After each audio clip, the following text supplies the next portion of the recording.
Pak ya. Di atas kita ada kamera, di belakang saya nih ada kamera. Kita main kamera sini soalnya permintaan dari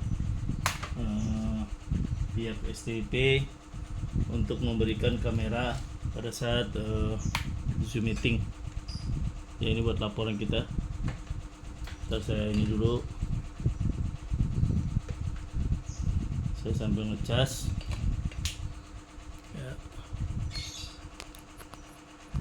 Ngecas untuk oke. Ada kamera belakang saya Pak ya. Nih kamera. Oke. Satu orang masuk. Bentar. Oke. Kelihatan Pak ya, tulisan Pak ya. Baca Pak, tolong Pak di respon Pak. Baca ya tulisannya ya. Kalau ini loading openness liquid chemical in bulk. Baca ya. Jadi Bapak nanti bisa lihat di grup ya. Saya membuka materi ini sesuai dengan pemaparan yang di grup ya Pak ya. Jadi nggak jauh dari hari ini untuk masalah materi ya. Jadi ini saya bikin bentuknya seperti ini Pak. Ini susunan. Ini ada kamera Pak ya. Bisa lihat ini kamera saya. Jadi kita langsung di shooting di langsung ke stick ya. Orang di PC langsung monitor kita. Jadi kita bukan tidak. Ya jadi gini Pak ya. Selamat siang. Oke Pak, kita lanjut ke ini, ke hari ketiga ya. Hari ketiga loading masalah diklat BSCT di grup 3 Pak ya. Kemarin saya di grup 1 Pak. Hari pertama di grup 8, hari kedua di grup 1, sekarang di grup ketiga nih Pak. Nggak tahu besok di grup mana lagi. Berarti ada 8 grup. Ya. Satu grup itu ada sekitar 15 orang sesuai dengan pembagian dari orang divisi ya, membantu kita. Jadi nanti di hari keberapa tuh Pak ada pengumuman bahwa Bapak harus hadir ya nanti di STP Pak ya, praktek ya. Soalnya pengumumannya sudah dikasih tahu jauh-jauh hari. Jadi Bapak yang berada di luar kota mohon diharapkan untuk segera datang ke kampus ya STP ya, sesuai dengan komitmen Bapak ikut pelaksanaan diklat ini ya. Karena ini diklat masih sistem Zoom Pak ya. Sebenarnya diklat ini sebenarnya sudah dikeluarkan surat pada tanggal 13 yang lalu Pak ya, tanggal 13 Maret itu, sebelum lebaran itu pas puasa itu sudah diharuskan offline. Tapi saya nggak tahu, saya pikir teknisinya setelah habis lebaran, tapi ternyata setelah lebaran belum juga offline ya, jadi masih online ya. Oke Pak ya, kita lanjut ke materi, langsung kita ngejar waktu Pak ya, karena ini nanti kalau misalnya kamera saya mati Pak, berarti waktu durasinya habis. Nanti saya kasih linknya baru lagi Pak, jadi ke link baru lagi, karena ini kan terbatas di durasi sekitar 40 sampai 45 menit ya. Sorotan zoomnya itu sekitar 40 sampai 40 menit. Jadi nanti kalau habis waktunya, kita kembali ke link yang baru ya, yang baru untuk pemaparan. Oke Pak, saya perkenalan dulu Pak ya untuk pertama ke Pak Hadirin Pak. Pak Hadirin ini selamat siang Pak. Di mana Pak? Dari mana kemarin Pak? Kapal terakhir Pak? Boleh saya tahu Pak? Ya Pak Hadirin gimana Pak? Di kapal mana terakhir Pak? Oh ini BSCT baru ya? Baru pertama kali ya? Oh baru. Belum pernah di tanker Pak ya? Oh oke. Iya. Oke Pak, terima kasih Pak. Ke Pak Hardi Firmansyah Pak. Pak Hardi Firmansyah ini di kapal mana terakhir Pak? Oh tinggal berapa ya? Jadi baru start BSCT Pak ya? First time Pak ya? Oke. oke. Pak Budi Asman. Pak Budi Asman. Selamat siang, Pak. Dari kapal mana Pak terakhir Pak? Di kapal kargo. Oh, iya. Jadi baru first time lagi nih Pak. Oh, masih aktif Pak di kapal? Oke. Ke Pak Lintong. Pak Lintong Om Pusunggu ya Pak. Om Pusunggu susah tuh sini. Pak Lintong apa panggilnya Pak? Pak Lintong selamat siang Pak. Tengok berapa ya terakhir Pak? Terakhir tengok berapa ya? Suara anginnya agak kuat. Oke, Pak Rijo, Pak Harjito. Pak Harjito. Nggak masuk. Pak Ilyas. Pak Ilyas. Pak Ilyas. Nggak suara saya. Dari kapal mana terakhir? Terakhir kapal mana? Hah? Apa tuh? Oh, kargo. Oh, kargo ya. Oke, belum pernah tanker ya. Oke, Pak Ilham Yusuf. Selamat sore Pak. Pak Ilham. Dari mana? Oh, SDP ya? Oh ya, SD Park. Oh, Habertak. Oh, Habertak di operasi mana Pak? Oh, PC Marine ya? Oh, iya iya. Oke, Pak Heru Ramadhani. Pak Heru. Oh, di kargo ya. Oke. Terus Pak Idris Purwanto. Pak Idris Purwanto. Monitor Pak, suaranya nggak jelas Pak. Pak Idris terganggu suara Pak. Oh, kapal kru. Operasi mana Pak? Kapal kru? Oh, Cilegon sini ya. Oke, kopi Pak. Oke. Di kopi. Oke, kita lanjut ke materi Pak ya langsung ya. Soal ini tadi di materi sini Pak ya, di loading news liquid Pak ya. Jadi Bapak mungkin di hari pertama kedua sudah dijelaskan oleh yang lain Pak ya, materi yang lain. Jadi ini saya ngikutin silabusnya di hari pertama, kedua, ketiga. Jadi yang ketiganya saya ikutin yang ketiga karena sesuai dengan jadwalnya dari tanggal 19 sampai tanggal 24. Oke Pak, ini prosedur keselamatan kapal kimia, kapal tanker Pak ya, kapal chemical tanker. Jadi ini saya ambil dalam bahasa Indonesia Pak ya. Jadi pembuatan bahan kimia ini melibatkan banyak bahaya Pak ya. Jadi bahaya itu ya Bapak ketahui Pak ya, kalau bahaya itu pasti kimia ini nggak jauh-jauh Pak ya. Contohnya kayak petasan Pak ya. Petasan kayak yang kita sering dengar Pak ya, petasan kalau setiap hari raya itu kan ada orang pasang petasan Pak. Itu kan unsurnya kan kalau dia tembak ke atas dia tidak bahaya Pak, tapi kalau dia tembak ke arah rumah orang bahaya Pak ya. Jadi kadang ada petasan yang nyasar Pak, nyasar terbang ke atas, nggak taunya turun ke bawah masih ada apinya masuk ke rumah orang. Nah itu sering terjadi kebakaran yang tidak diinginkan Pak. Itu termasuk bahaya Pak, bahaya kecil aja Pak ya. Itu termasuk bahan kimia yang dibuat dari olahan yang cair ya, dikeringkan jadi dihancurkan jadi serbuk Pak ya, terus dibuat jadi seperti petasan ya, yang atau yang kita sering dengar bom ya, bom yang ditaruh orang teroris yang terakhir di daerah Sarina Pak ya, itu dia gunakan bahan peledak untuk ngebom ya. Nah ini di sini chemical ini Pak sebenarnya nggak termasuk di kategori bahan peledak aja. Dia bisa masuk ke daerah kayak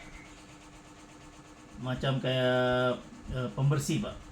alat pembersih toilet ya, atau baygon ya, penyemprot nyamuk, itu juga termasuk bahaya Pak. Termasuk kayak yang disemprotkan ke ruangan itu semprot. Jadi sekarang kan dulu kalau baygon itu tidak pakai harum pewangi Pak, dia langsung tidak ada rasa stroberi, rasa lavender. Kalau sekarang baygon sudah ada rasa lavender Pak, rasa bunga. Kalau dulu tidak ada rasa, jadi orang langsung semprot, baunya minta ampun ya, baunya sampai ke baju Pak. Sekarang baju kita udah rapi-rapi untuk besok di pagi dipakai, kena semprot baygon, bau Pak. Jadi bau kimianya terasa melekat di baju Pak. Jadi itu kalau dia besok pagi ya kita pakai, baunya tuh masih terasa ya. Jadi terasa banget dia baunya. Jadi akibatnya kita kalau mau pergi ke kantor atau kerja kita nggak pede Pak, jadi mesti disemprot ulang lagi gitu. Jadi untuk menghilangkan baunya ini, kadang kita kalau bisa menaruh pakaian itu jangan di luar lemari Pak, jadi masih di dalam aja, ditaruh di kulkas, sudah digosok taruh dalam. Jadi karena kalau kita taruh di luar pas disemprot baygon dia akan melekat di baju gitu Pak. Itu termasuk juga kategori tidak berbahaya, tapi kalau dihirup dalam posisi ruang tertutup itu mengandung bahaya, bisa pingsan orang Pak ya. Termasuk kayak penyemprotan balesting itu Pak, kalau di tangki kapal Pak ya, kalau di tangki kapal kargo, dia kalau disemprot ke ballasting melalui cuci itu Pak, kayak tank cleaning itu juga termasuk racunnya tuh kuat Pak. Bekas-bekas minyak, bekas chemical yang akan dibersihkan tank cleaning itu juga termasuk dia sangat berbahaya ya, berbahaya kalau kita hirup. Makanya kalau sebelum masuk ke ruangan tertutup itu kita harus pastikan bahwa ruangan itu sudah pre-gas ya, pre-gas dan tidak ada kandungan yang bisa mengakibatkan kita pingsan atau kekurangan oksigen ya. Nah ini di sini dalam menerapkan keselamatan, jadi yakini bahwa kualitas di sini adalah pentingnya untuk menerapkan keselamatan semua tahap pembuatan kargo. Jadi kargo yang kita muat itu harus pastikan sebelum dia masuk barang untuk kargo berikutnya, dia tukar ini Pak, tukar kayak kita nih rasa, misalnya rasa stroberi jadi rasa jeruk. Chemical ini gitu juga Pak, ada berbagai rasa dia chemical, jadi rasa ini pindah ke rasa ini. Jadi dia untuk membuang rasa jeruknya diadakan di blasting ya, tank cleaning sebelum menentukan penguatan. Makanya di sini adalah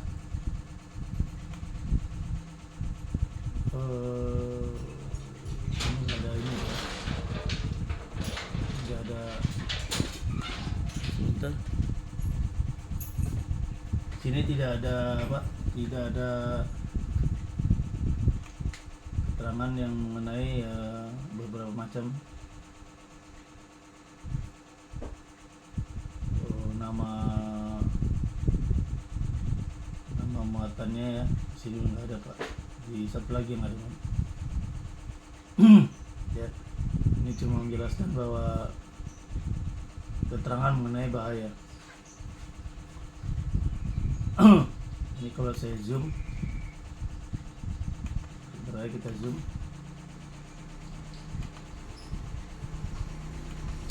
bisa nggak jelas ini.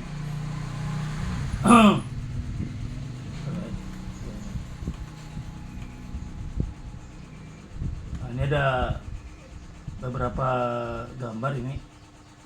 Di sini komoditas, terus tank cleaning ya, terus cleaning chemical, Dan ini adalah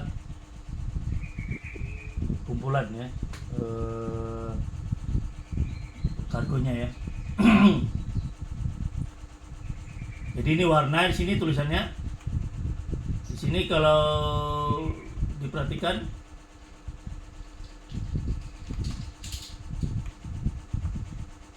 bentar.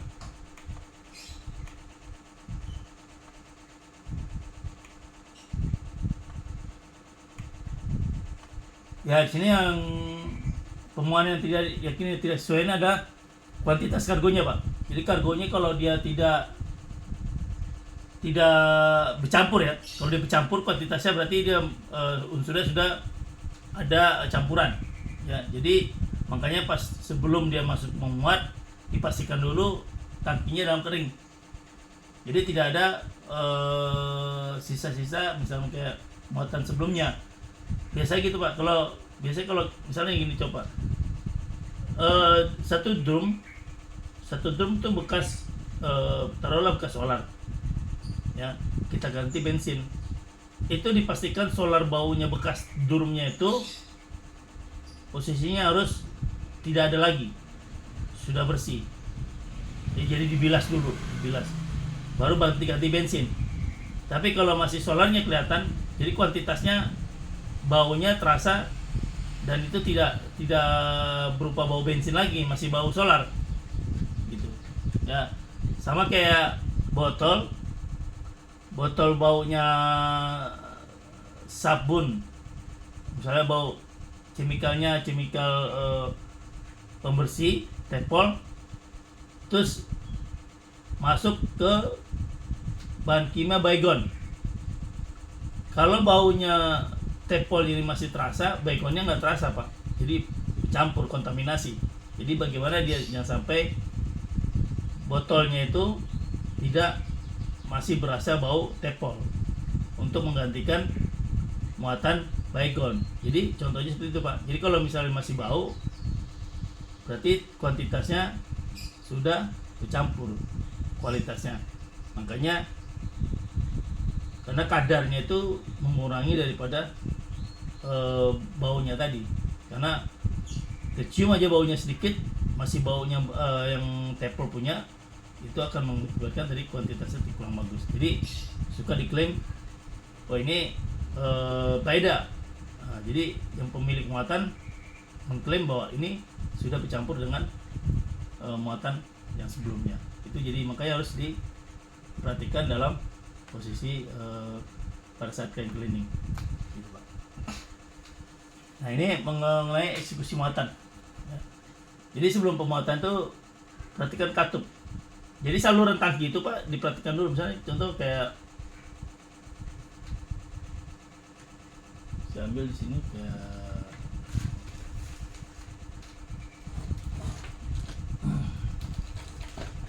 ini Pak, spidol Pak. Ya. Anggaplah di spidol pipa Pak ya.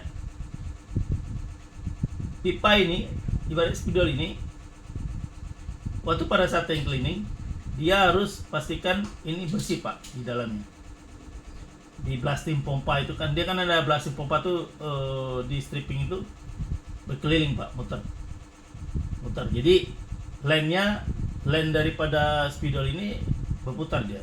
Kita situ lokal belum masuk muatan ya, lokal terus. Ini dipastikan dindingnya pipa ini dalam keadaan bersih. Sisa muatan yang sebelumnya seperti tepol tadi harus bersih. Jadi jangan sampai bercampur dengan muatan sebelumnya. Makanya diadakan eksekusi muatan sebelum muatan dinaikkan. Pastikan ini dalam posisi pengaturan muatan, katup salurannya harus diperiksa dulu. Ini ya. Terus pompa strippingnya juga harus dalam Pak, jangan sampai nanti Bapak memuat dia tidak berfungsi. Nah, ini juga termasuk bagian ini juga harus pipanya ini harus dia clear, tidak ada lagi sisa-sisa muatan. Sama kayak minyak hitam Pak. Kalau minyak hitam, kalau crude oil ya kalau masih minyak mentah ya. Kalau dia masih ada ininya, sisanya dia dikasih blasting Pak, dikasih taping, dikasih bilas lagi, bilas terus dia sampai dia kalau nggak salah sampai dia bersih, dinyatakan bahwa ini tidak ada kandungan minyak hitam. Jadi kalau di crude oil Pak, kalau di solar dia juga sama ya, karena muatan produk itu dengan mentah itu hampir sama Pak, karena dia kalau udah masuk dalam tangki itu akan beku, minyaknya beku. Bagaimana cara membongkar muatan itu yang beku tadi selama perjalanan dari pelabuhan Tolak ke pelabuhan berikutnya? Itu makanya diadakan pakai boiler dia steam, dipanaskan dia punya tangkinya, itu udah pas dipasang pipa di dalam tangki itu dari pipa Pak, pipa panas itu steam tadi. Jadi dia sama. Jadi sini kan udah panas Pak. Jadi dia semua biar bagaimana jangan sampai dia ini kondisinya pipanya juga beku. Jadi dia harus posisinya cair semua. Jadi pas pada saat masuk dia pelabuhan, bongkar, minyak ini bisa dibongkar. Jangan sampai nanti sebelum Bapak mau bongkar muatan ini, muatannya masih dalam posisi beku. Ya. Jadi diperhatikan Pak bahwa tugas daripada nanti Bapak kalau di kapal tanker chemical tanker itu dipastikan bahwa muatannya sudah cair hasil daripada heating ya. Kasih pemanas itu ya. Nah ini tindakan untuk mencegah yang diperhatikan adalah satu, jumlah kelas muatannya telah disepakati. Nah Bapak antara surveyor sama loading master atau dengan loading master Bapak sudah komitmen bisa kelas 1. Misalnya Bapak di Mon 1 ya, Mon 1 Bapak sudah menandatangani checklist seperti tadi, checklist sektor ya, sudah tanda tangan. Nah langsung muatan itu yang Bapak akan terima muatan itu bersepakati bahwa muatan itu dengan kelas muatannya dengan rate-nya berapa itu sudah di Bapak terima. Jangan Bapak menerima muatan dengan rate cepat. Tahu Pak, cepat rate itu sama kayak argo muatan Pak. Misalnya kayak macam kilometer Pak. Itu kalau kilometernya cepat Pak, berputar, itu nanti Bapak tidak bisa mengendalikan minyak itu sampai masuk ke kapal itu dalam posisi cepat. Bapak pengen mengejar waktu, Bapak misalnya mintanya 5 kg rate-nya, atau Bapak minta rate-nya 10 atau 8, itu terlalu cepat Pak, kilometer yang di kargonya itu apa, sehingga nanti kalau dia terminal lagi jaga, Bapak tidak sempat membuka keran berikutnya, muatan berikutnya, nanti akan terjadi luber atau overflow ya. Sampai nanti overflow, kalau bisa rate-nya dikasih 5 kg Pak ya. 5 kg itu gunanya agar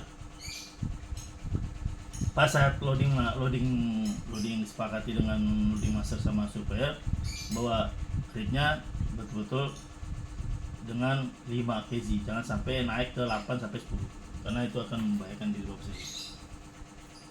Ya, terus tingkat pemuatan telah disepakati ke darat dan atau pemberhentian kapal telah disepakati. Ini adalah timingnya. Ya, loading rate gitu ya Pak. Ya. Kecepatan daripada pemuatan dari kapal itu sudah dan shipzone-nya sudah tanda tangani. Kalau Bapak minta rate-nya 5, ya harus 5. Jangan sampai terminal memberinya rate-nya di atas itu, Bapak komplain balik. Ya, jadi makanya muatan itu harus dicek betul-betul setiap saat. Nah, terjadinya permuatan atau muatan itu keluar daripada tangki itu, kelebihan lupa menutup keran atau lupa menyonding, itu yang disebabkan karena muatan itu tidak pernah dicek sama jaga ya, kalau diabaikan. Jadi muatan itu harus setiap 1 jam sekali harus diperiksa Pak. Sama kita menentukan posisi kapal harus sering diperiksa ya, berapa rate-nya yang Bapak terima untuk penerima muatan ya, karena Bapak kapal standar menerima muatan dari darat. Itu ceritanya. Terus personalnya siap, ya. ABK-nya siap Pak. Ya, jadi Bapak punya ABK harus bisa siap untuk kerja pada saat menerima muatan. Ya.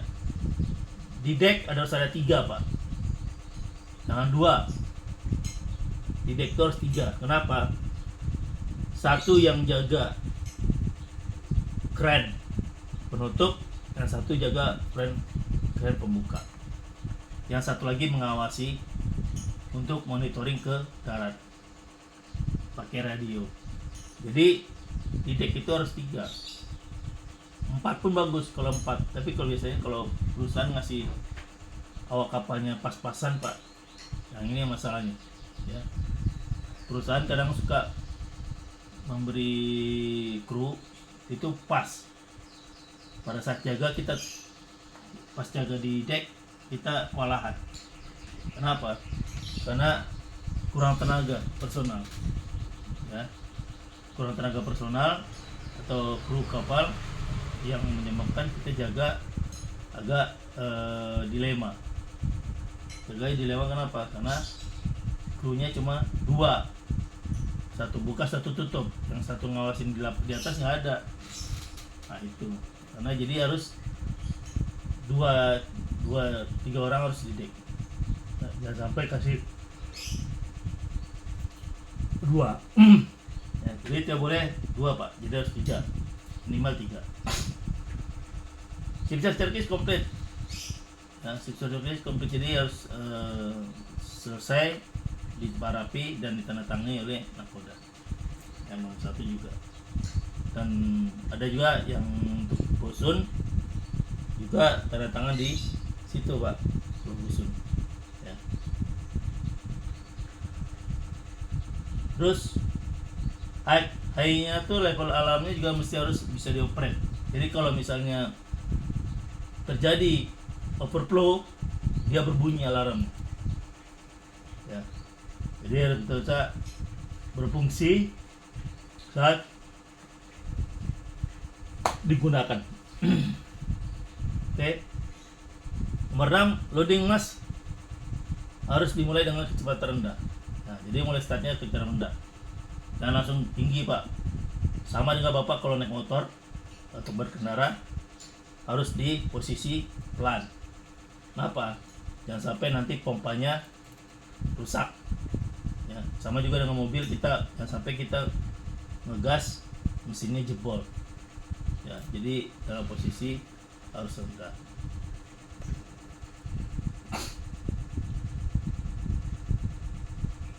Nah, ini Pak ya.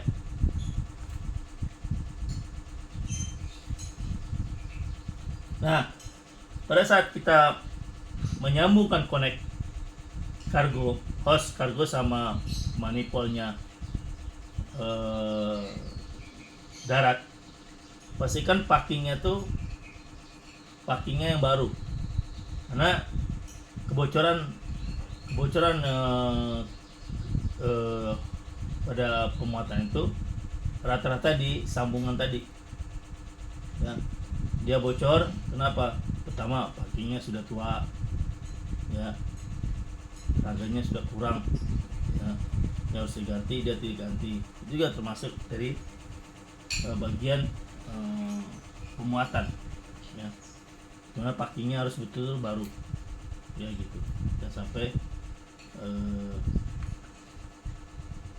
kurang. Nah, ini ada action Pak ya, jadi nanti saya kasih linknya yang baru. Ini sudah mulai instant call, instant call posisi.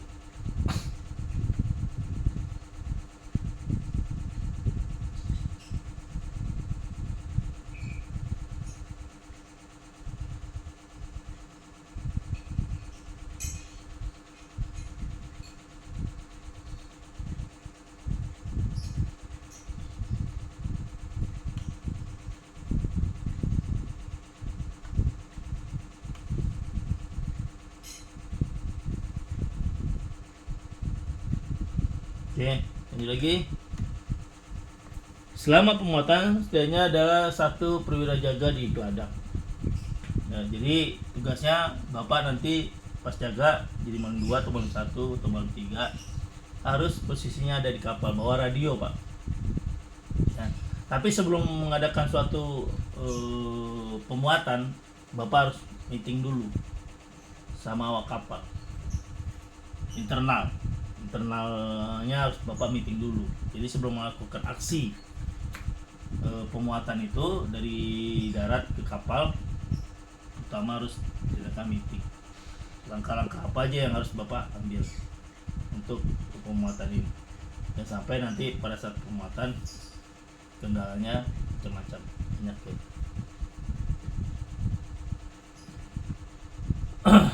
Terus beberapa kargo untuk pemuatan di iklim panas menjadi dingin ya, jadi sekat keringat. Nah ini juga jadi bagian termasuk kargo itu adalah kalau di daerah hujan ya, cuaca dingin atau daerah salju, mau nggak mau kita posisinya harus minyaknya juga tidak boleh beku ya. Kalau dia beku tidak bisa dibongkar, tidak terima gitu.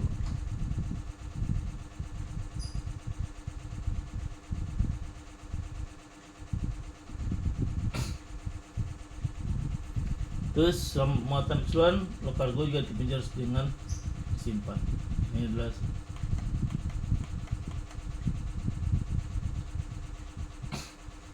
terus alit. Ini alit pada saat di pemuatan, berapa alit yang mau ditutup batas, mau jangan sampai dia overflow ya. Jadi Bapak harus bisa mengatur alitnya berapa yang diinginkan untuk pemuatan ini, jangan sampai lewat ya. Alit itu batas Pak, di sounding ya. Misalnya kayak macam ini kargonya, jadi sounding pakai meteran, nah itu dia itu alit.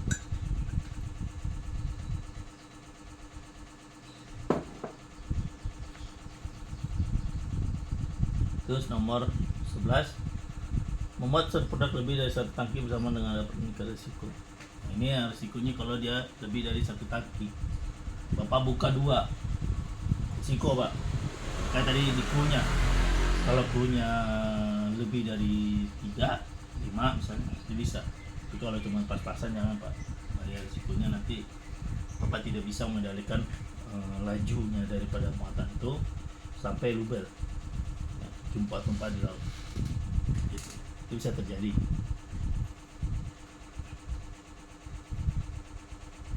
Nah, ini kalau pemuatannya lebih dari satu tangki, secara bersamaan harus meningkatkan risiko luapan itu overflow nya ya, jadi keluar dia. Saya pernah mengalami itu pada saat jaganya second itu terjadi overflow ya, karena nggak sering dicek per setiap 1 jam sekali, akibatnya minyaknya tumpah ya, itu risiko yang dihadapi. Saat mendekati penyelesaian muatan darat harus diberitahu. Jadi ini kalau udah mau selesai harus diberitahu. Jadi jangan sampai Bapak tidak memberitahu.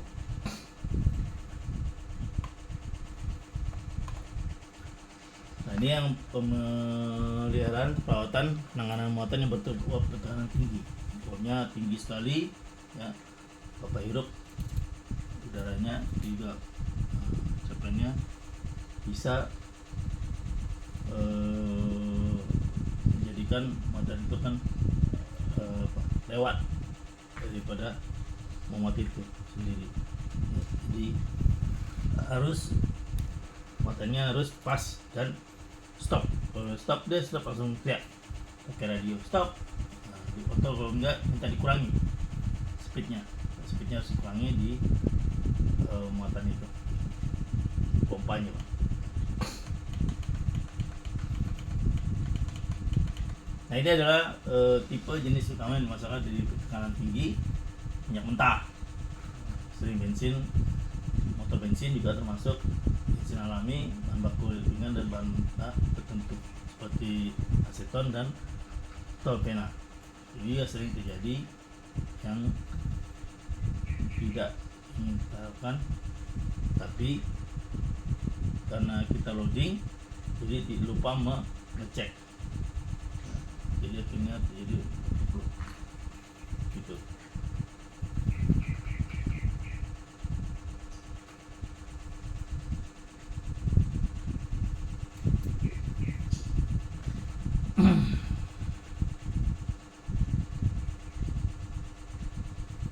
Nah, ini adalah kompresor gas yang digunakan ya, apabila dia mempunyai terminal tekanan di luar daripada pantai dari daratan, itu keluar atau dari daratan.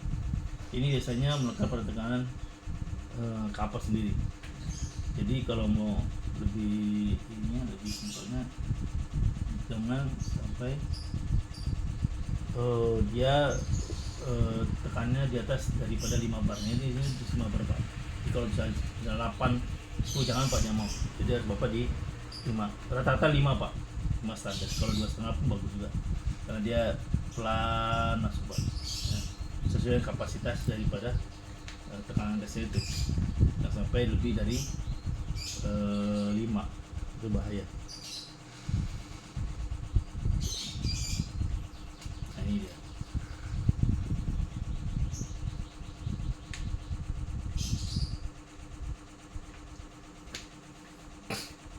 Ini adalah high levelnya ya, dimana dia kalau masuk, makanya kalau di Kabupaten Kota sekarang ini untuk mengetes high levelnya dia cepat, responnya cepat.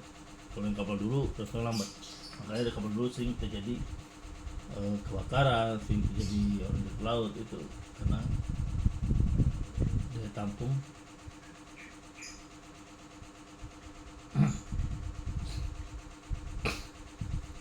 Oke Pak, saya kira di sini ada yang mau bertanya silakan mengenai pemuatan. Saya kasih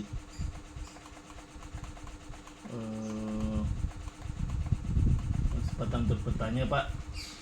Mungkin Bapak kalau misalnya materinya kurang lengkap, nanti saya berikan di hari kedua yang kemarin saya kirim ke Bapak di PDF di grup.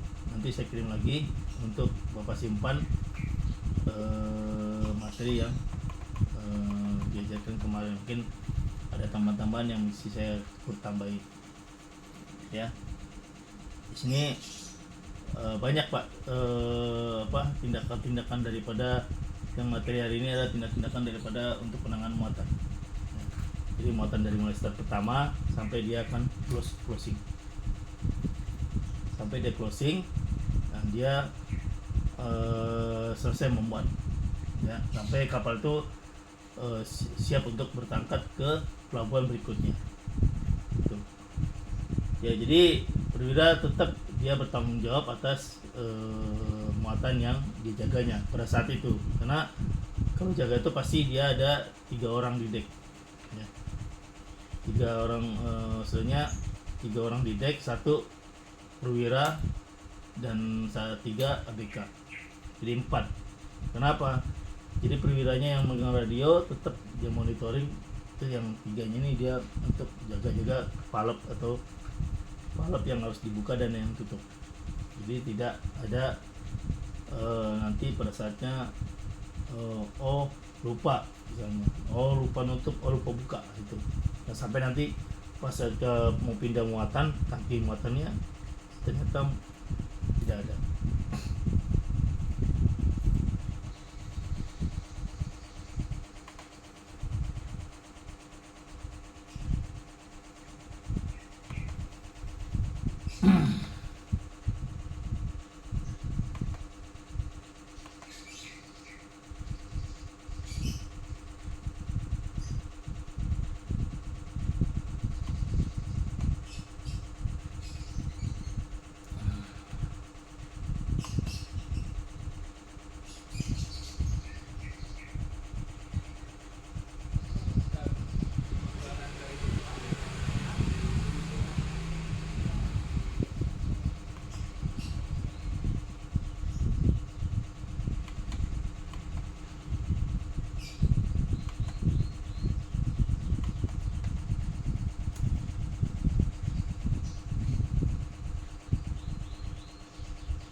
Oke, tadi habis waktu di Zoom pertama Pak ya.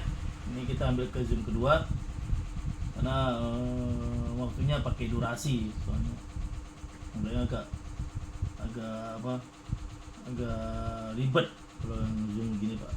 Waktu durasinya 40 sampai 45 menit. Ya, makanya nggak terasa gitu kita ngobrol-ngobrol begini waktunya habis. Itu Pak.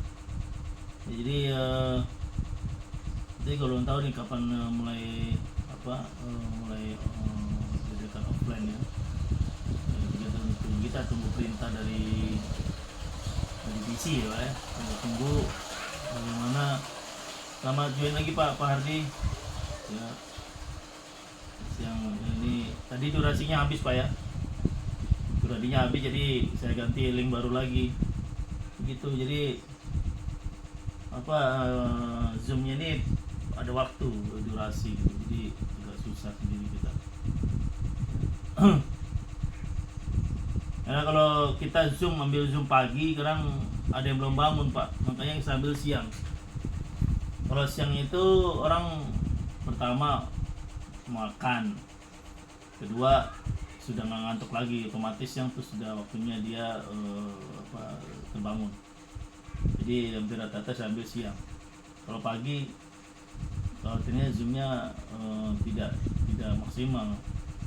Karena pagi itu juga kita harus lempar dulu materi kita lempar dulu, dibaca-baca dulu, baru nanti habis itu kita jelasin yang mana yang kira-kira yang untuk dipakai untuk pemaparan di zoomnya ini. Jadi agak sedikit ini Pak ya. Jadi tadi kita di seksi ini Pak ya, seksi penunjukan ini.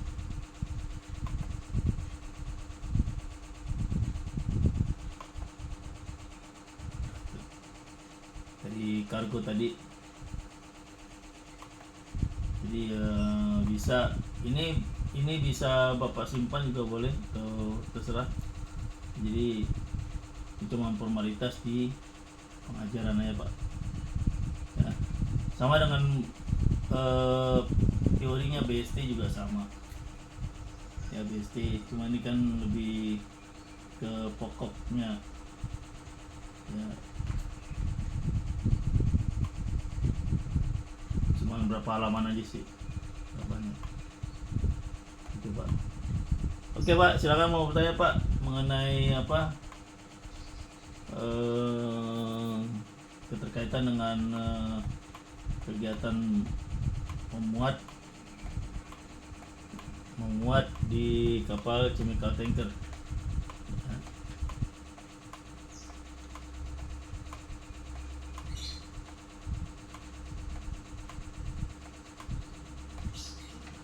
Ya Pak, ada yang mau bertanya mengenai loading? Ini cargo operationnya. Kalau ini cargo operationnya dia setiap mengadakan pemuatan rencana dia harus ada meeting. Ini dia ada meetingnya gini. Ini adalah bagian meeting.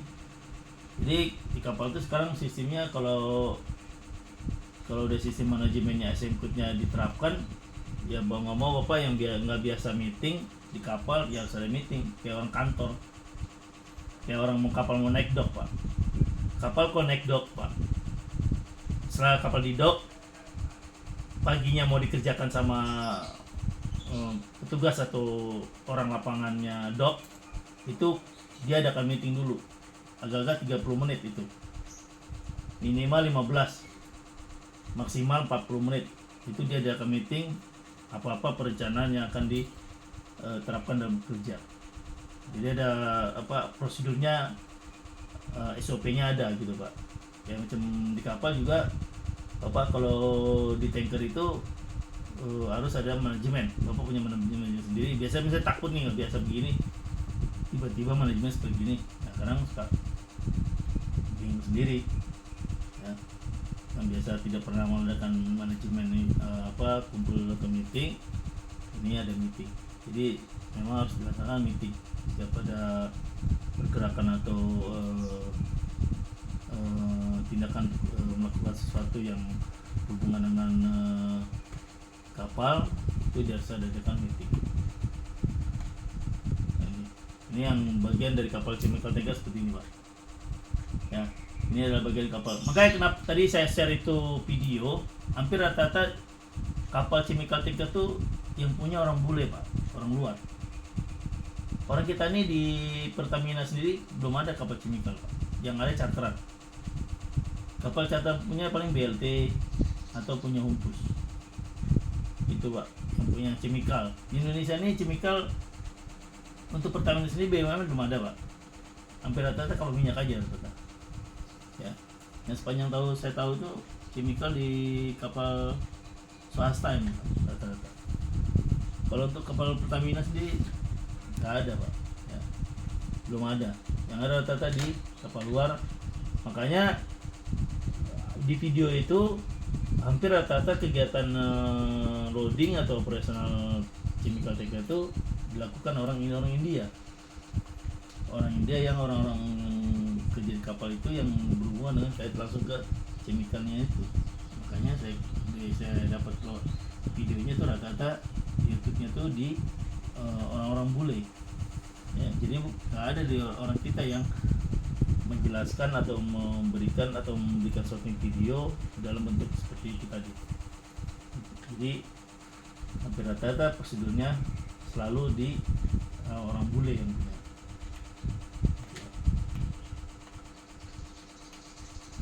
Nah, ini adalah bagian daripada bajunya. Tadi ini bajunya, Pak. Ini baju daripada, jadi kita pakai ini, Pak, pakai masker, Pak. Ini baju kelengkapan dari pelindung. Kenapa? Karena itu kimia itu kalau kena di tangan, di kulit kita ini akan gatal, Pak. Bisa jadi luka. Karena memang keras bendanya, Pak. Bendanya keras, ya. Jangankan jauh-jauh, Pak. Kita kalau kena cerpikan kimianya karbit, las karbit itu, Pak, kena disentuh di itu langsung terbakar rasanya, Pak. Langsung gatal gitu. Ya. Jadi memang ada chemical yang berkadar berapa persen tinggi dan ada yang berkadar rendah. Itu jadi pakai bajunya begini, bajunya, dan pakai masker, ya, dan sampai terjadi luka pada diri Anda. Nah, ini dia satu tindakannya. Sebelum muat kargo pun periksa sertifikat fitnessnya, sertifikat compatible kargonya, pelapisannya pasti pada saat memuat itu harus diperiksa semua. Jadi harus diperiksa. Nah, titik jauh, dokumen kargo dengan ketat, viskositasnya dan titik lemburnya. Titik nyalanya aja udah termasuk, Pak. Di dalam situ ada titik nyala. Jadi kalau kena ke badan kita aja jatuh itu terasa terbakar, Pak. Kalau kena aja sedikit itu luka, Pak, untuk gatal-gatal gitu. Pengaruhnya sangat kuat. Tes pemeriksaannya adalah high alarmnya, terus level termasuk, terus instrumen muatannya, katup PV-nya, heating coil-nya, dan pengujian tekanan kargo. Ya. Ini juga harus diperiksa, dites, Pak. Dan sampai pas saat mau ini dia tidak berfungsi. Ini akumulasi yang jaga, ya. Di sini di dapur juga harus sistem di pertengahan sirkulasinya. Jadi selama operasi jalan itu harus posisinya adalah posisi ditutup. Maka ruangan dapur itu harus ditutup, Pak. Jadi jangan dibuka, ya, ditutup. Semua sirkulasi itu harus ditutup, jadi tidak boleh dikosongkan. Ya, berbahaya kalau menyebut kosong. Kenapa? Sistem pendingin udara itu sangat ini, Pak, sangat rentan dengan kimia ini.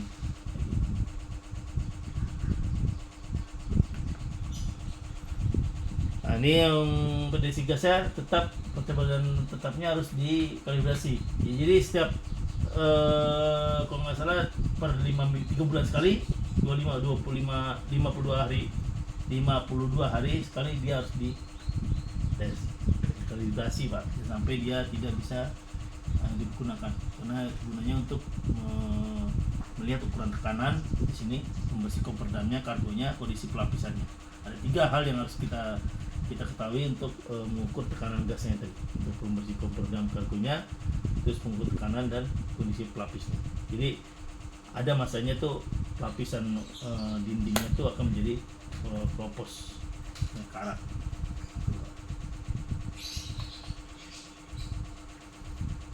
Ini MDC juga termasuk risiko muat yang dimuat, terus pakai pelindungnya, peralatan pemadam mobil. Jadi pemadam kebakaran ini harus betul-betul standby Pak, jangan sampai pas dibuka nggak bisa lowbat Pak, dia punya itu lowbat, dia bisa dipakai untuk menangani muatan gitu.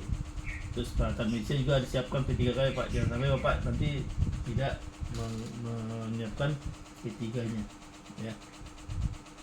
Terus akses personalnya juga dibatasi Pak, jangan sampai ada orang tidak dikenal Bapak masuk ke dalam kapal, bisa terjadi pencurian ya, bisa terjadi kemalingan dan sabotase kapal ya. Terus kemungkinan bawa kargo yang memancarkan uap tidak beracun ya, karena zatnya tidak dikenal atau dapat dikenal bisa juga ya. Terus tabung detektor gasnya juga harus betul-betul dicek.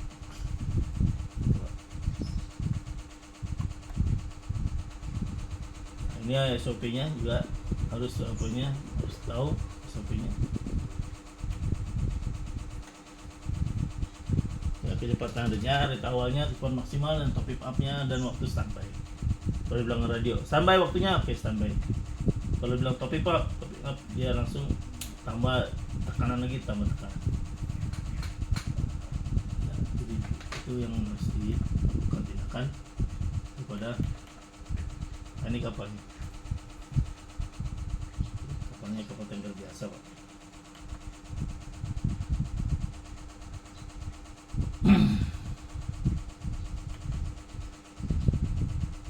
Ini informasi kapal ke dermaga juga harus pada saat bongkar juga harus selalu diceritakan di lewat radio ya, harus betul-betul dijelaskan dari posisi kapal ini. Jadi jangan sampai Bapak tidak memberikan informasi, jadi harus dimonitoring setiap satu jam sekali, harus memberikan laporan gitu Pak, berapa kilometernya, ritnya berapa. Jadi jangan sampai didiamkan aja.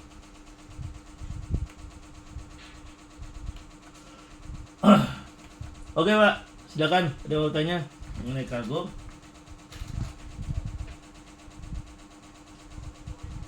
Ya, silakan kalau mau bertanya mengenai kargo. Ya.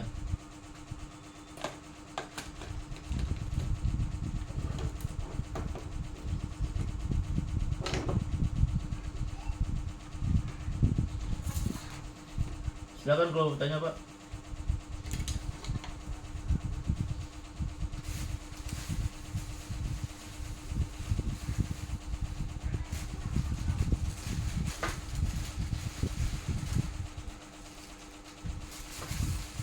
Silakan kalau mau bertanya.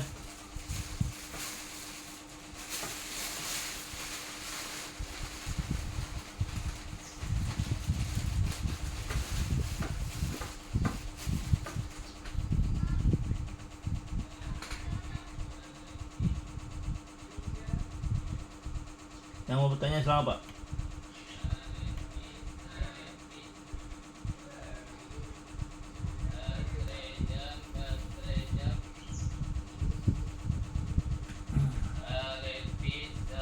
Silakan mau bertanya Pak kalau mengenai kargo chemical ini ya. Jadi kargo chemical ini dia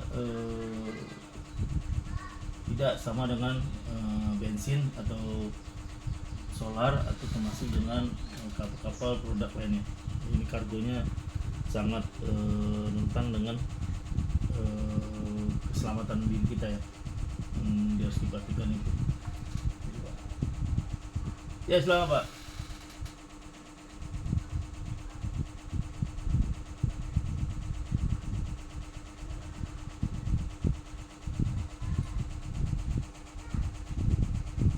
Tidak, karena dia chemical ini bedanya kalau bensin itu Pak, kalau bensin itu kan minyak produk Pak, jadi makanya tankernya beda. tanker kargo tanker produk dengan tanker chemical tuh beda Pak. Dia beda di sistem, terus beda di tangki. Kalau bensin itu kan dia jadi produk jadi dan dia langsung bisa disalurkan ke kendaraan. Kalau chemical ini kan dia harus dibagi-bagi.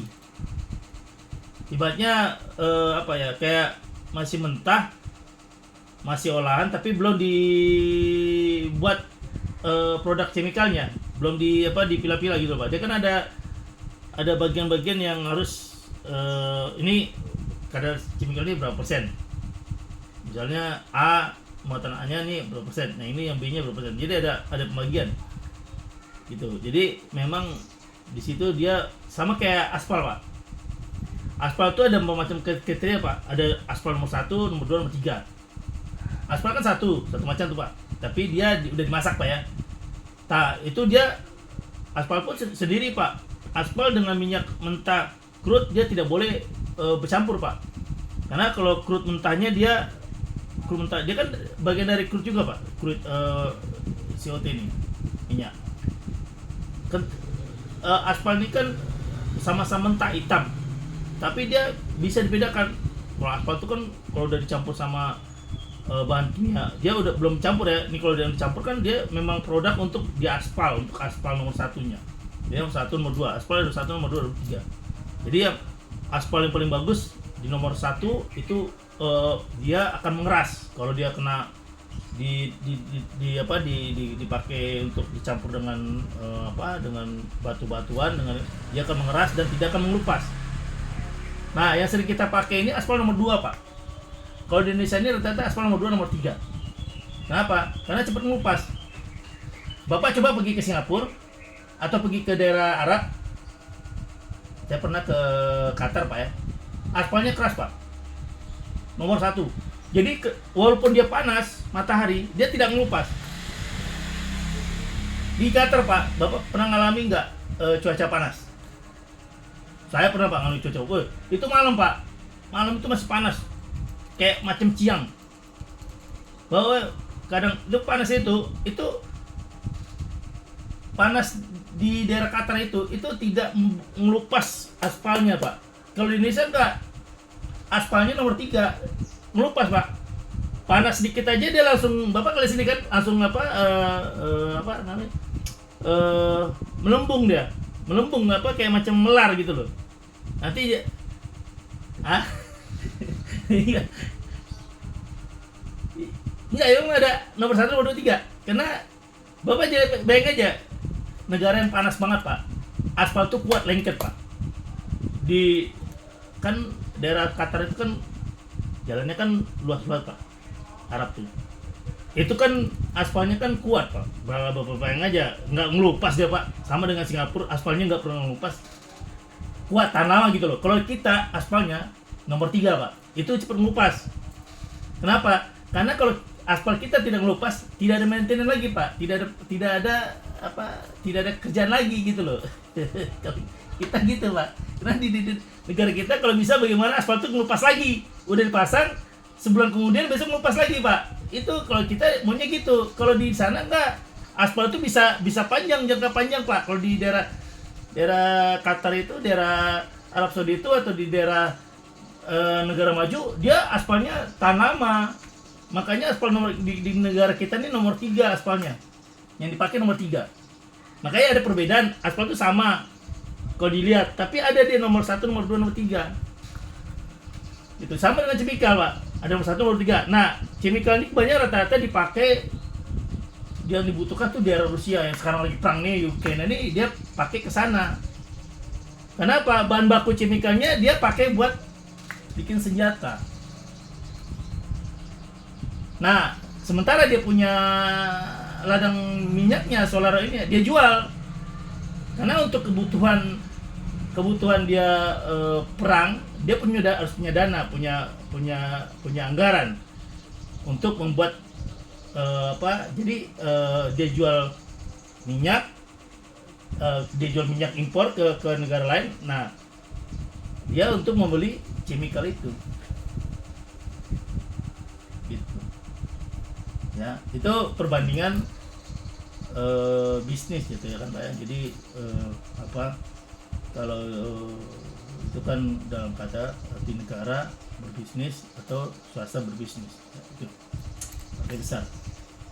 Sama dengan kayak batu bara Pak. Batu bara itu ada nomor 1, nomor 2, nomor 3. Sama dengan minyak goreng Pak, CPO. CPO itu nomor 1, nomor 2, nomor 3. Mana CPO yang bagus untuk minyak sawit nomor 2, nomor 3. Yang nomor 3-nya tuh yang ya itu yang murah. Kalau nomor 1 kan nomor 1 kan dia yang paling bagus. Tidak. Kalau kita makan memasak CPO yang nomor 1 otomatis kita bebas kolesterol Pak. Tapi kalau kita nomor 3 pasti ada kolesterolnya, baik kita jadi gemuk gitu Pak. Jadi ada perbedaan-perbedaan di kelas gitu. Makanya di solar ini dengan kapal dengan chemical itu dia memang tidak boleh. Jadi misalnya kalau muatan solar itu harus betul-betul dibuang dulu Pak, di blasting dulu di tank cleaning, habisin dulu sisa-sisanya bekas solar, baru dia masukin muatan baru. Kenapa? Kalau masih tadi saya bilang kalau dia masih bau-baunya solar itu dia akan berdampak kepada campuran dari kadarnya itu tadi Pak, karena masih baunya itu. Makanya tank cleaningnya tuh betul-betul dia harus blastingnya harus maksimal mungkin, dia harus bisa mensimulasi bahwa muatan itu udah bersih. Kenapa? Karena nanti pas saat dia memuat itu ada surveyor yang akan mengecek tangkinya itu, mengecek dia muatan ini masih bau nggak. Kan ada ini ya Pak, ada apa pengukur kadar bau. Kalau misalnya sudah free baunya tidak ada solar, itu dia akan mencapai 0. Kalau dia masih baunya solar, dia akan ada angkanya masih 0,5%. Sekitar 6%. Itu dia ada ini ya. Jadi uapnya itu bisa dia ukur dengan tekanan temperatur dia. Jadi kayak gas detektornya itu ada. Jadi baunya gasnya itu apakah dia udah 0% atau masih 0, sekian. Kalau masih 0, sekian berarti dia masih ada kadar solar. Jadi pengecekannya ada di alatnya dia sendiri, portable ya. Sehingga portable, dicek, ternyata masih ada kandungan. Itu Bapak harus bikin lagi, bilas lagi. Makanya jadi sebelum kapal sandar, Bapak pastikan dulu posisinya solarnya bekas tangki tadi solar itu harus betul-betul bersih untuk memuat muatan lain jenis. Gitu. Jadi tidak boleh masih bau kadar-kadar gasnya yang bekas solar. Tidak boleh Pak. Gitu.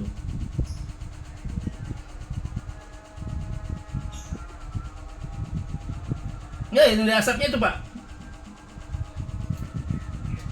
Itu radiusnya hampir sebenarnya radiusnya itu kan makanya kan terminal itu kan tidak boleh dekat dengan daerah penduduk Pak. Terminal itu kan tidak boleh dekat dengan perkantoran. Terminal itu harus jauh Pak. Rata-rata terminal itu jauh dari kota. Contoh kayak di Ras 8 di Qatar. Di Qatar itu Pak dari jarak radius itu sampai kalau nggak salah 500 radius Pak. Dari kotanya Doha ke Ras 8 itu jauh Pak. Jaraknya itu jauh Pak. Itu sampai 4 jam kita menempuh perjalanan dari Doha ke Ras 8. Sama juga ke Jeddah. Jeddah dari Jeddah dari Jeddah Port ya kontainer dengan Jeddah Portnya tanker itu jauh jaraknya Pak. Jadi memang dia harus berjarak jauh gitu. Indonesia enggak, dekat. Coba lihat tanya Priyo. Sebenarnya nggak boleh loh Pak. Kalau dilihat sisi sisi keamanan. Kenapa? Ya, itu makanya di Jakarta kan tidak boleh sebenarnya Pak. Itu udah melanggar Pak. Kalau sebenarnya terminal itu tidak boleh dekat dengan wilayah penduduk atau wilayah atau wilayah terminal kontainer atau kargo. Memang tidak boleh. Dia harus sendiri sebenarnya. Kita kalau dilihat hitungannya sebenarnya udah melanggar Pak. Sebenarnya di Priok itu terminal Pertamina itu harus jauh Pak. Radiusnya harus daerah Karawang ke sana, ujung Karawang sekali, jauh dari radius penduduk Pak. Makanya kan ada terminal di Karawang 1. yang jauh dari jangkauan penduduk. Yang di Pertamina sebenarnya nggak boleh Pak, makanya kan terjadi kebakaran kemarin. Salah, karena kita punya regulasi peraturan pemerintah tidak sama dengan luar negeri. Kalau luar negeri radiusnya jauh Pak. Singapura Bapak lihat ya, dari kotanya sampai ke terminal kan jauh. Tidak boleh jauh, makanya dia pakai Jurong Island. Ya kan Jurong Island kan, nah itu jauh dari radiusnya kota sama dia jauh. Makanya kan kalau nggak salah itu jarak cuma 300 radius saja Pak kalau di Singapura. Tapi kalau di daerah Indonesia dekat. Bapak lihat aja Tanjung Priok itu. Kan nggak boleh, aturannya kan harusnya di jauh Pak. Aturan dari internasional punya regulasi. Kalau kita baca itu harus radius berapa jangkauan, dia tidak boleh dekat dengan penduduk. Dan tangkinya pun tidak boleh dekat sekitar area pelumpang. Harus jauh Pak sebenarnya. Kita harusnya tangki pelumpang itu harus punya pulau sendiri. Seharusnya Indonesia tuh punya pulau di atas Teluknya Jakarta, harus ada pulau satu Pak. Kayak Pulau Seribu itu harus penampungannya situ. Penampungan untuk terminal, untuk apapun seharusnya kita ada di Pulau Seribu. Kalau sebenarnya harusnya di situ. Tapi karena di situ ada penduduknya, harus mengganti wilayah dia, jadikan tempat yang mana untuk bertempat tinggal. Harus mentransmigrasikan dulu orang-orang sana, dipindahkan dulu baru ditaruh di situ. Sama dengan Cilacap. Bapak kalau pergi Cilacap dengan Nusa Kambangan itu dekat Pak. Sebenarnya nggak boleh kalau hitungan aturan di mana setiap terminal itu, karena itu daerah-daerah yang wilayah bahaya yang bisa kapanpun akan kebakaran, akan kebakar Pak. Makanya kayak di Dumai itu posisinya agak lumayan jauh. Dumai di Kaltek itu, bekas Kaltek itu sekarang Pak, yang dekat sekarang. Terus kalau di Aceh paling ujung.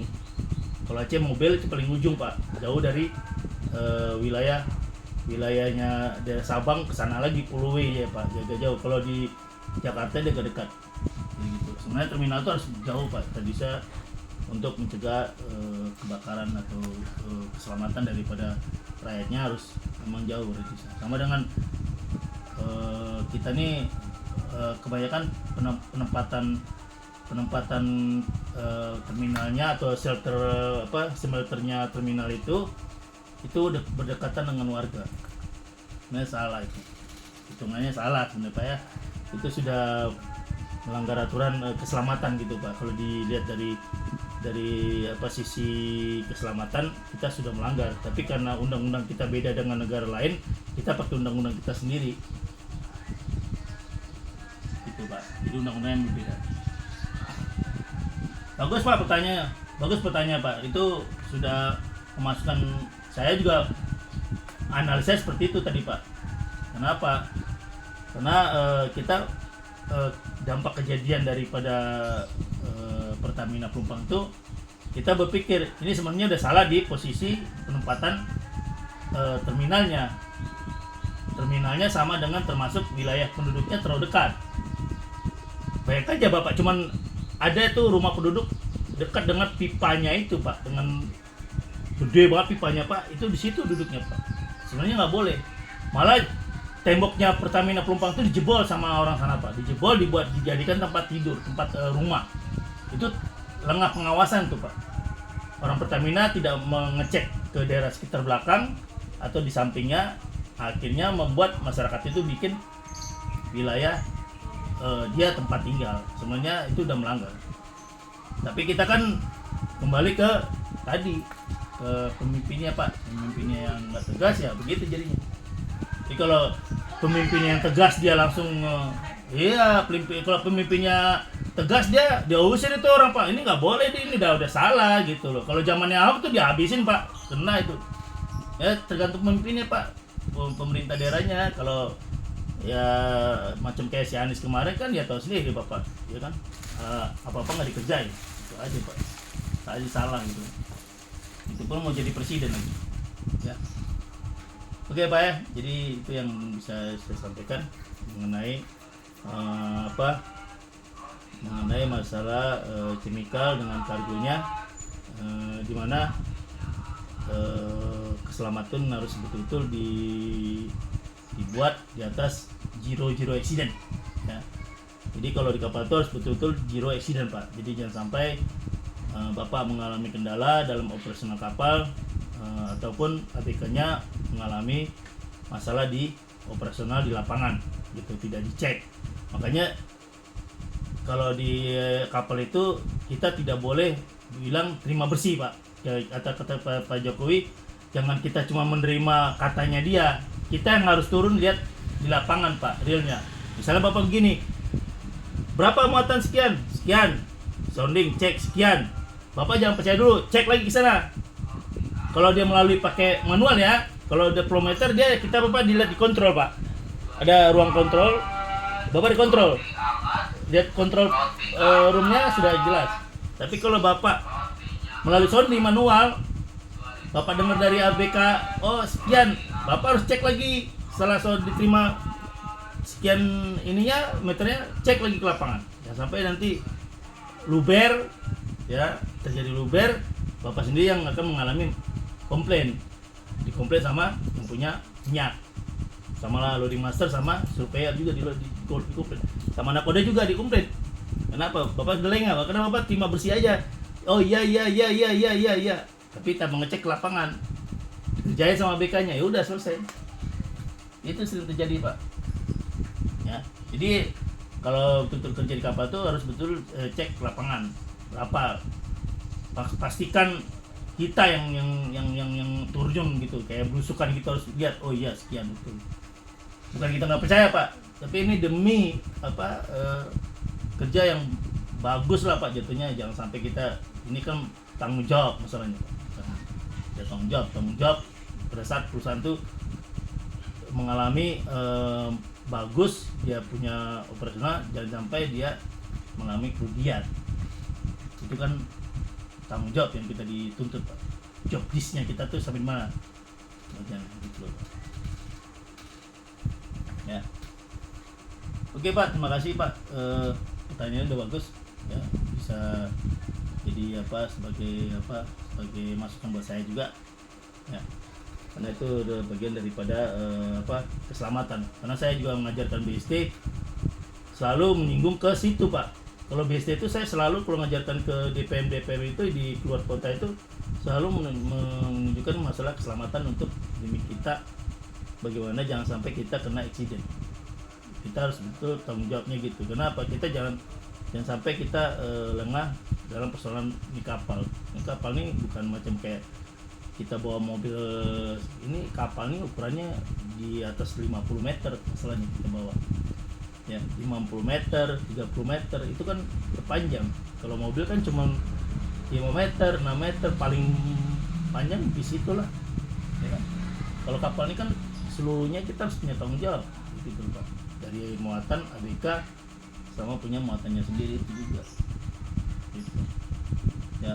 Kalau saya Pak, kebakaran di kapal itu dulu waktu zaman saya tuh sampai 8 kali bakar. Sampai 8 kali itu banyak masalah, bukan kebanyakan di lalai awak kapal, tapi rata-rata itu kenanya di luar teknis, di luar kita punya kemampuan Pak. Ya.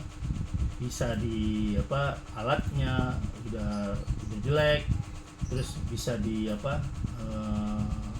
hampir rata-rata tuh bukan di human error, tapi di teknisnya, di pelaksanaan teknis kita kena. Iya, di teknisnya kita. Kenapa? Itu selalu sering terjadi di teknis. Kalau di human error tuh paling kita 2 atau 3% lah. Ya, kalau di teknis ini hampir mendekati 5 sampai ke 8%. Itu hampir rata-rata tuh kenanya di situ saya, di teknisnya. Kalau di human error itu paling 2-3 saya kejadian. Tapi kalau di teknis ini hampir mendekati 8%. Ibaratnya gitu ya. Jadi di luar dugaan kita, bukan kemauan kita, tapi memang dia kebakaran di internal seputar itu juga gitu. Bukan kita yang lalai Pak gitu Pak. kalaupun human error tuh misalnya kita lagi ngisi bahan bakar, ABK merokok, itu termasuk human error Pak. Kenapa? Udah tahu itu bahan bakar, dia merokok di depannya, ya kan, itu kan bisa buat meledak kita semua, bisa kita termasuk kalau misalnya ABK merokok di kamar itu dilarang Pak, tidak boleh merokok di kamar. Kenapa? Pas dia tidur merokok, puntung rokoknya jatuh ke kasur itu kan semua kan di kapal kan busa, ya kan, busa dan mudah terbakar, apalagi dia dindingnya dinding triplek, lapisin triplek, kena sundut aja mah itu aja udah kena kebakar Pak. Itu bisa terjadi kalau kita tidak memberikan aturan ke awak kapal kita sendiri. Kalaupun kita perokok Pak, ya kita juga wajib disiplinkan diri kita sendiri. Kalau di kapal tuh ya merokok jangan di kamar, jangan pas lagi tidur, ya kita merokoknya pas di newsroom atau di mana gitu, jangan sampai masalah kita ya bisa terjadi di diri kita, karena kita yang memulai daripada meneror tadi. Itu Pak yang sering terjadi. Tapi kalau teknis itu di luar jangkauan kita semua, nah kita tidak mengalami pengen untuk terjadi kebakaran. Ya. Itu Pak yang bisa saya sampaikan. Jadi terima kasih Pak atas pertanyaannya. Mudah-mudahan kita ketemu lagi besok. Dan itu tadi tugasnya sampai pukul 6 boleh Pak Bapak japrik ke saya, jangan japrik ke Gutuk. Jadi tinggal kirim ke saya. Oke Pak ya, itu dulu Pak ya, kita selesai dari sini Zoom meetingnya. Sampai ketemu Pak, terima kasih atas atensinya. Mudah-mudahan kita ketemu di lain waktu di offline Pak ya. Mudah-mudahan kita bisa jumpa secara ini ya, ketemu Pak. Terima kasih Pak ya hari ini. Kalau nggak ada pertanyaan gimana Pak ya, itu Pak ya, terima kasih Pak ya. Selamat siang, assalamualaikum warahmatullahi wabarakatuh ya.